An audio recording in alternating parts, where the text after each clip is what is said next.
Well, howdy do, friends. Our story today comes from the book of Mark.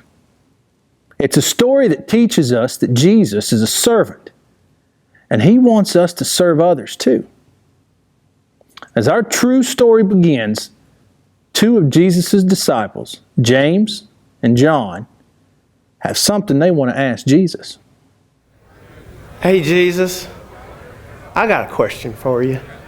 When you get to heaven, we know you're going to sit on the head throne, but me and James was talking, and we want you to let us pick our thrones first so we can sit on the thrones next to yours. You know, one of us on one side and one of us on the other. What do you think?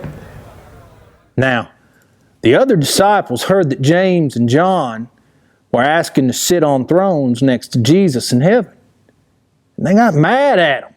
Now wait just a cotton-picking second there, John. Who do you think you are trying to get a throne next to Jesus? I'm way better than you are. No, you're not. Sure am. You're not better. We've done way better things. Oh yeah? Well, last time Jesus talked, He let me sit in the front row. That makes me pretty great. Yeah, well, I got to get in the boat first when He went on the lake, and Jesus let me sit next to Him. That makes me pretty great. Yeah? Jesus asked me to be His disciple before He asked you, so that makes me greater. Jesus knew it was time to teach them all something very important. So He called them all together.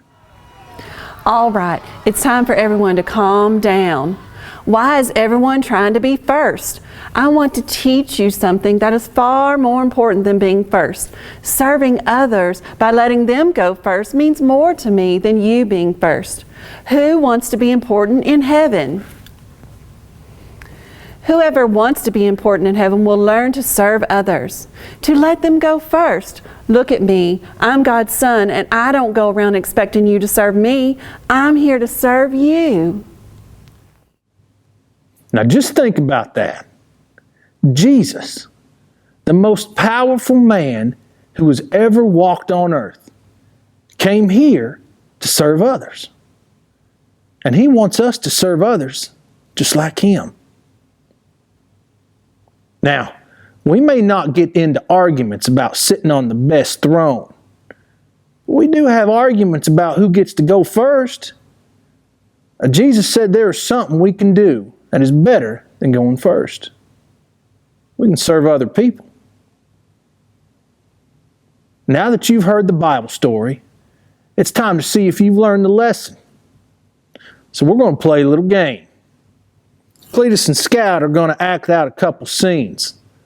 And cowboys and cowgirls, you all get to see if they're serving or not. Here, Scout is trying to get some dinner, but her hands are full. Wow, I'm hungry. I sure would like to get me some of them beans, but my hands are full. Well, here, I can serve you.